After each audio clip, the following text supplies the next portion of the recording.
The house key landed on the kitchen counter with a metallic thud, louder than it should have been, considering she was trying not to wake me. She hadn't realized I never went to sleep. From the upstairs hallway, I could see her shadow stretch across the tile. She stood there for a long time, one hand still on the doorknob, the other clutching her purse like it held something illegal. Her heels dangled from her fingers. Bare feet, surf from dancing. Or running. Or something in between. I didn't speak. I didn't move. She looked toward the stairs but never made eye contact. Not even a whisper of apology, not even a faked excuse.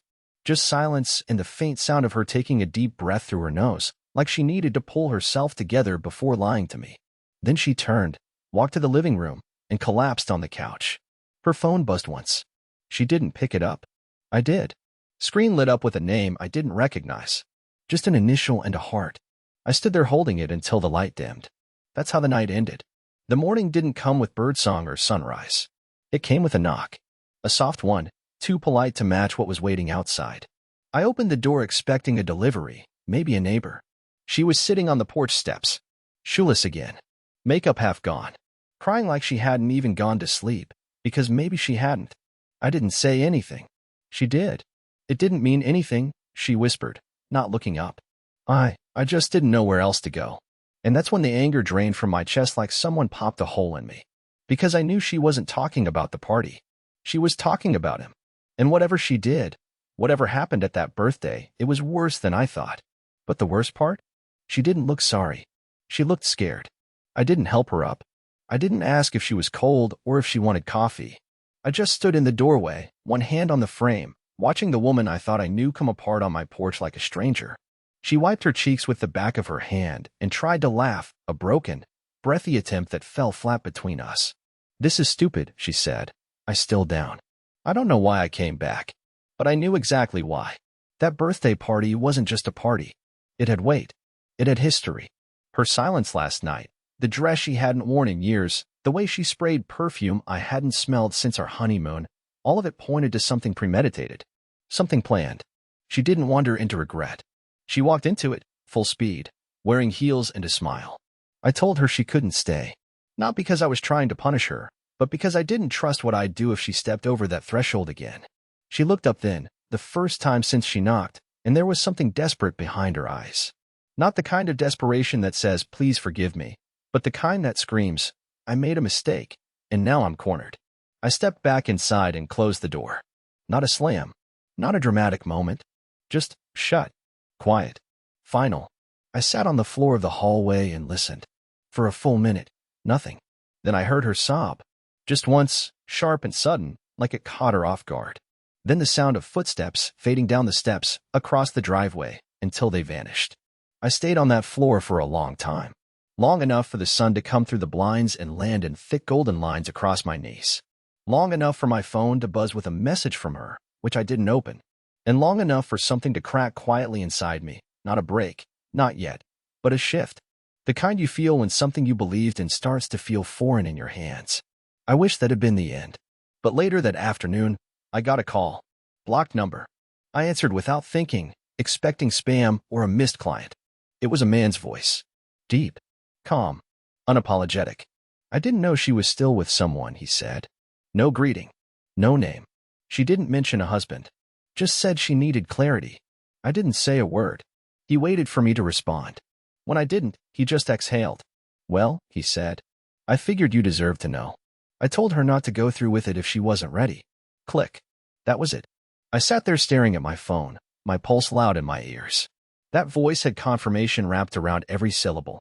No ambiguity. No gray areas. So when she came back again that evening, still in that dress, now wrinkled and stained at the hem, I didn't ask for details.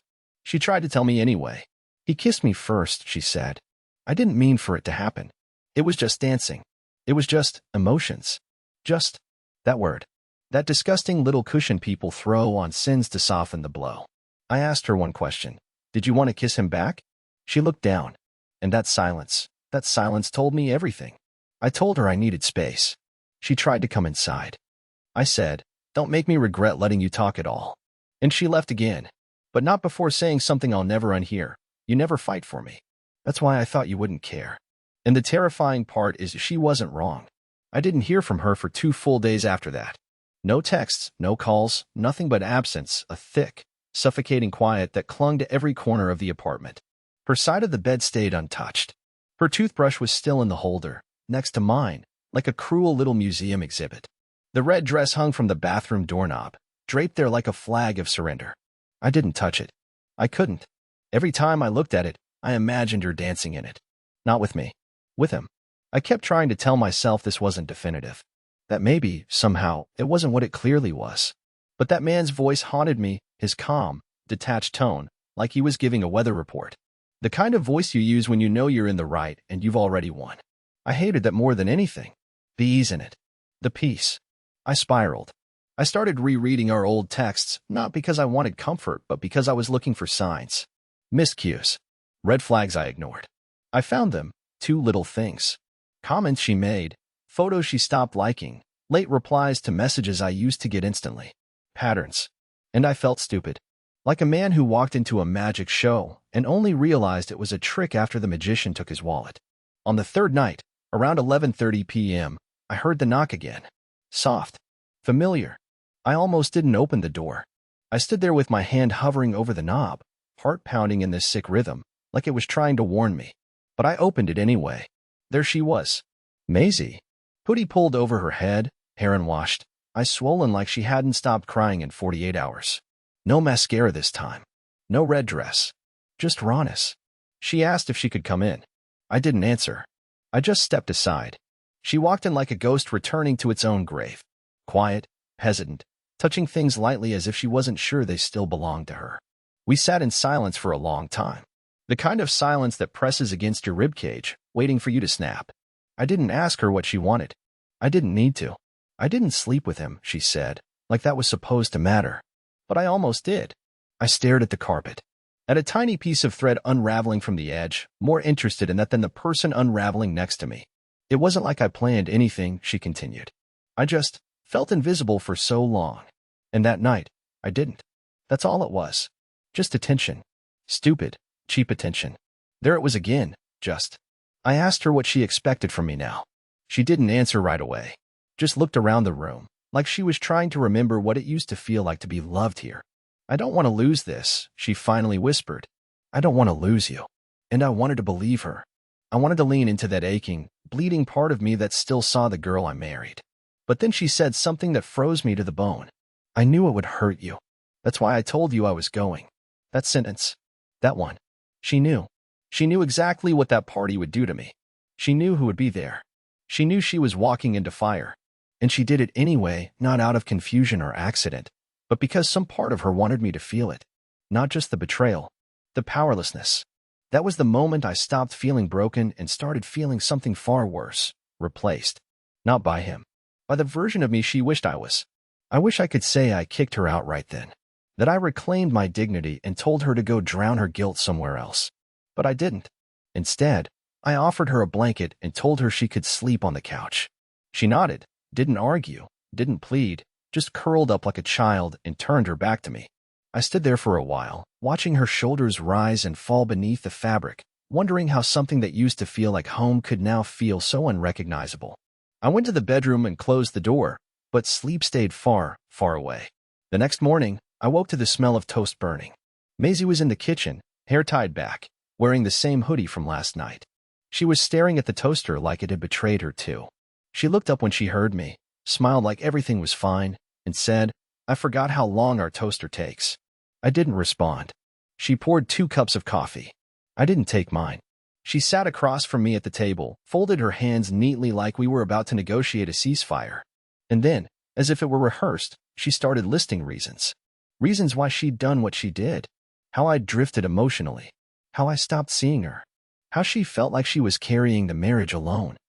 I sat there like a fool, listening, trying to catch my breath between accusations. It felt like being mugged in my own house, but instead of a knife, she used words I wasn't prepared for. And the worst part? Some of them stung because they were half true. Not because I stopped loving her, but because I got tired. I got quiet. I got worn out trying to hold things together while pretending I didn't notice how far apart we'd gotten. Then she said it. I thought if you saw me slipping away, you'd finally fight for me. Fight for her. That's what this was about. That night, that dress, That man? All some warped test? A cry for attention with collateral damage? I told her I wasn't a game. That marriage isn't some cinematic plotline where one partner has to be pushed to the brink just to prove they care. I said I wasn't going to compete for my own wife. She teared up again, but this time it felt like she wasn't crying for what she'd done. She was crying for how little I was giving her in return. Like she expected forgiveness to be packaged and delivered now that she'd confessed. But here's the thing. She never really confessed. She told me what she thought would sound forgivable. We kissed. I stopped before anything happened. It was a moment. But people don't show up at your door in someone else's hoodie, crying on the porch at dawn, over just a moment. And then came the twist. As I walked past her to leave the room, her phone buzzed on the table. She snatched it up too fast. Way too fast. I didn't even need to ask. "You're still talking to him?" I said quietly. She froze. "I told him I needed space," she whispered, like that would somehow make it less horrifying. Space. Not goodbye. Not this was a mistake. Just space. And that was the moment something in me detached. I didn't shout. I didn't cry. I just looked at her. This woman I had once trusted with every ounce of my heart. And I felt like I was staring at a guest who'd overstayed her welcome in a house that no longer felt like mine. I told her she needed to leave. Not forever. Not yet. I just needed her out of the apartment for a while. To think. To breathe. To feel what silence sounded like without her justifying it. She begged. Said she had nowhere to go. Said it would look bad. I said, "It already is bad." When she left that afternoon, suitcase dragging behind her like a funeral procession, I didn't feel empowered. I felt completely, utterly hollow. But I also felt one undeniable truth rise in my chest for the first time since it happened. She wasn't afraid of losing me. She was afraid of being alone. And there's a huge difference.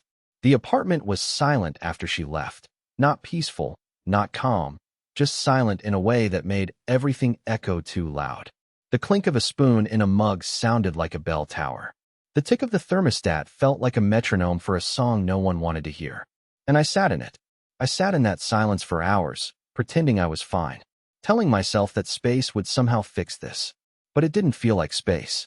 It felt like a void, and in it, every doubt I had kept buried crawled to the surface. By the second day, I caved and checked her social media, something I had sworn not to do. She hadn't posted anything. No photos. No quotes. Just that eerie status that still read "married," as if the algorithm hadn't gotten the memo yet. But then I noticed something. Her likes, they were still showing. And a new name popped up repeatedly. Not his. Someone else. I clicked it. Public profile. Dozens of pictures. And there she was, in the background of one. Not close. Not obvious. But unmistakably her. Wearing the same scarf she had packed when she left. Standing by a fire pit with a group of people I didn't recognize. She looked happy. Relaxed. Like someone who had been unburdened. And that messed me up more than anything. I didn't sleep that night. I walked around the block twice. I started writing an email to her, deleted it, then started again. But no matter how I worded it, everything sounded like begging. Or worse, like I was apologizing for the distance she created. The next morning, she texted me. "Can we talk? Just coffee. Somewhere public. I owe you that." My stomach flipped. It wasn't the message I wanted, but it was something. So I agreed. We met at a cafe downtown, one of those places with exposed brick and ironic chalkboard signs about caffeine and Mondays. She was already there when I arrived. No hoodie this time. Hair brushed. Neutral colors. She looked like someone attending a job interview, not a wife sitting across from the man she had emotionally gutted. The small talk didn't last long. She launched straight into it. "I've been thinking about what I did," she said, fingers wrapped tight around her coffee cup. "And I know it sounds like a cliché, but I didn't go to that party planning to hurt you." I let her speak. I didn't interrupt, even when I wanted to. "But when I saw him," she continued, "it was like something old came rushing back. Not love, exactly. More like the version of myself I used to be when I was with him. Carefree. Bold. I don't know how to explain it. It was intoxicating." I finally spoke. "So you wanted to feel younger?" "No," she said quickly. "I wanted to feel wanted." That hit harder than I expected. Because even though it was cruel, it was also real. She admitted that things had started drifting long before the birthday. She said she felt like she'd become invisible in our routine. That she didn't cheat for passion or even revenge. She did it because she missed being looked at like she was still new. I asked her if she loved him now. She shook her head. It was one night. One mistake. He's not who I want. But I don't know if I still am either. That sentence. It gutted me. I don't know if I still am either. Not we. She. I paid for the coffees, left a tip, and walked out before she could say anything else. I didn't even look back to see if she followed. Because deep down, I knew something she hadn't realized yet. She didn't destroy our marriage with that party. She destroyed it with everything she was willing to justify after. The next few days felt unreal, like I was walking through a version of my life that didn't belong to me anymore. Everything looked the same, but nothing felt the same. Our couch still had the throw blanket she picked. Our shelves still had her framed photos tucked between mine. But now, even the light coming through the windows felt colder. Distant. Like the sun didn't care about us anymore either. I tried distracting myself. I dove into work, cleaned the apartment twice over, called friends I hadn't spoken to in months. I told them I was just catching up. None of them believed me, but no one pried. No one ever does when they sense a marriage is cracking. People look away from that kind of thing. Like it's contagious. Then something strange happened. On a Thursday afternoon, I got a call from her sister, Ellery. We'd never been close. Always cordial. She was younger, a little too sharp with her words, always wearing a mask of sarcasm that made it hard to know what she really thought. I hesitated before picking up, but curiosity won. Ellery, she said flatly. No hello. Can I ask you something and get a real answer? I said nothing. Did Maisie tell you everything? About that night? My chest went tight. She said they kissed. That it didn't go further. Ellery made a sound, not quite a laugh, not quite a groan. That's not the version I heard. I stood frozen in the middle of the kitchen. What version did you hear? She called me after it happened, Ellery said, her voice quieter now. She was crying, panicking. Said she needed someone to talk to. I didn't even know she had gone to his party until that night. But she told me, clearly, that she didn't stop it. That it happened. All of it. My knees felt weak. I sat down slowly, hand gripping the table like it could keep me from falling deeper. She asked me to promise not to tell you, Ellery added. But then I saw the photo. What photo? Ellery hesitated. I sent it to your email just now. I figured you deserved to see it. I opened my laptop with trembling fingers, heart pounding so loud I couldn't even hear the email chime. And then it loaded. A grainy picture, obviously taken without posing. A group photo. People gathered around a fire pit. Laughter frozen mid-motion. And there, off to the right, barely noticeable if you weren't looking, was Maisie. In his lap. Not just sitting. His hand on her thigh. Her head tilted against his neck. Her eyes closed. His lips brushing her forehead. And she looked happy. Unburdened. Familiar in a way I hadn't seen in years, and not with me. I didn't even realize I was crying until the laptop screen blurred. Not the loud, messy sobs I'd expected. Just quiet, steady grief leaking out of me like steam from a cracked pipe. When I looked back at the image, something else hit me. This wasn't a one-time mistake. This wasn't alcohol and nostalgia. This was intimacy. Comfort. She had fallen back into something she once loved, and I was nowhere in the room. Ellery messaged again moments later. You deserve the truth. I told her to come clean. If she hasn't, it means she's still choosing herself. I closed the laptop. For hours I sat in that chair, surrounded by stillness. My phone buzzed at least 3 times. Her name lighting up on the screen like a cruel joke. I didn't answer. I couldn't. Because suddenly, this wasn't about saving the marriage. It was about accepting the death of the version of her I had fallen in love with. And beginning to grieve the version of me that tolerated less than the truth. I didn't sleep that night. Not even a little. I just lay on the couch with the laptop closed beside me like it might whisper more betrayals if I opened it again. The image was burned into my mind anyway, Maisie on his lap, his hand on her thigh, her eyes closed in peace. I kept wondering how long it had felt that peaceful to her around me. Had she ever leaned into my shoulder like that and smiled in her sleep? Or had I only imagined it all these years? Around 4:30 a.m., I stood up and began gathering her things. It wasn't planned. I didn't make a list. I just moved like a man on autopilot. Her slippers from the side of the bed. Her backup phone charger from the nightstand drawer. The book she'd left dog-eared on the windowsill. Every single item I touched whispered something to me, a memory, a lie, a moment I thought meant something. By sunrise, everything was in 2 boxes near the front door. Taped shut. No notes. No anger. Just finality. And still, I didn't call her. She did. Just afternoon, my phone buzzed with a simple text, "Can I stop by to talk?" I stared at the message for a long time. My fingers hovered over the screen, unsure what version of me she was expecting to respond, the broken husband or the one who had quietly started rebuilding himself. Eventually, I just replied, "I'll be here. But I'm not the same." She arrived an hour later, nervous, guarded, holding her coat too tightly like it might protect her from the weight of her own choices. Her eyes landed on the boxes immediately. She didn't ask what they were. She already knew. "Ellery," she said softly, but I held up my hand. No speeches. Just honesty. She looked shaken but nodded. "Did you sleep with him?" I asked. She hesitated. "Not long, but long enough." "Yes," she whispered. And just like that, the air shifted. Not because I hadn't known, I had. But hearing it, spoken out loud, stripped away the last threads of fantasy I was still clinging to. It made the betrayal real. Permanent. "I didn't plan to," she added, tears in her voice now. "It just happened." And I regretted it the second I realized what I'd done. I didn't respond. I just looked at her, really looked at her.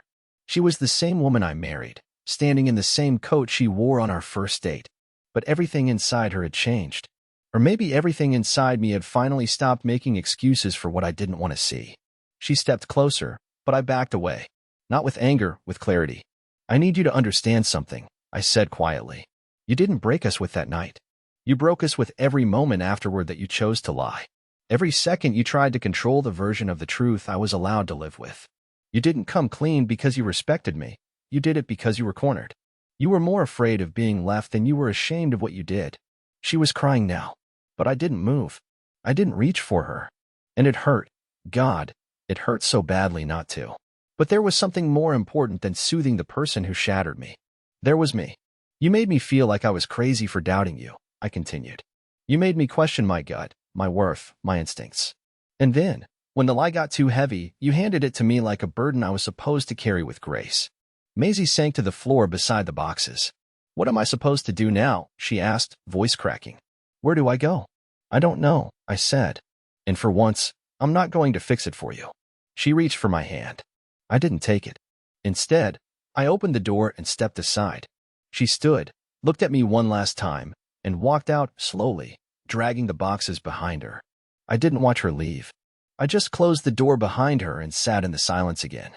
But this time, it didn't feel hollow. It felt earned. The days that followed felt quiet in a different way. Not the suffocating silence of betrayal, but the kind of stillness that lets you think. Breathe. Hear yourself again. For the first time in months, I wasn't waiting for a door to open, for footsteps in the hallway, or for my phone to buzz with a half-truth.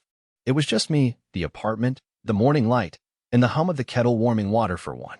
I started doing things I hadn't done in years. I walked without a destination. Sat in bookstores for hours. Cooked meals that didn't involve microwaves. I called my brother. We hadn't spoken since the wedding. I even returned to a manuscript I'd shelved 2 years ago, when I had convinced myself wasn't good enough to finish.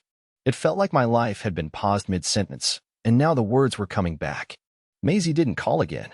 She didn't text. She didn't come back to get anything else. But a week later, I got a letter in the mail. Handwritten. No return address. Inside, just one page. I've been rewriting the story in my head, the one where I didn't ruin everything. But that's not the truth. The truth is I did. I hurt the person who believed in me the most because I forgot how to believe in myself. I don't expect forgiveness. I don't deserve it. But I hope, more than anything, you find peace, and I hope someday I learn to become someone who can sit with her own mistakes long enough to grow from them. It wasn't closure, not exactly. But it was real. And real, finally, felt enough. Spring came early that year. The days grew longer, the air softer. One afternoon, I took my coffee to the park and sat near the fountain where Maisie and I used to go before we got too busy being busy. I didn't feel bitter. I didn't feel broken. I just watched a little boy trying to catch pigeons in slow, clumsy circles while his dad laughed nearby. And something about that small, honest moment between two people who didn't owe each other apologies made me feel like life was still capable of surprising me. A woman sat down on the bench next to mine. She had curly brown hair and a sketchbook in her lap. She didn't say anything, just smiled, nodded politely, and began to draw the fountain. I didn't try to talk to her. I didn't ask her name. I just sipped my coffee and felt the sun on my face, letting the peace settle in like a quiet kind of victory. Because the truth is, this story didn't end with a grand revenge or a dramatic confrontation. It didn't need to. It ended with me choosing myself. And that was enough.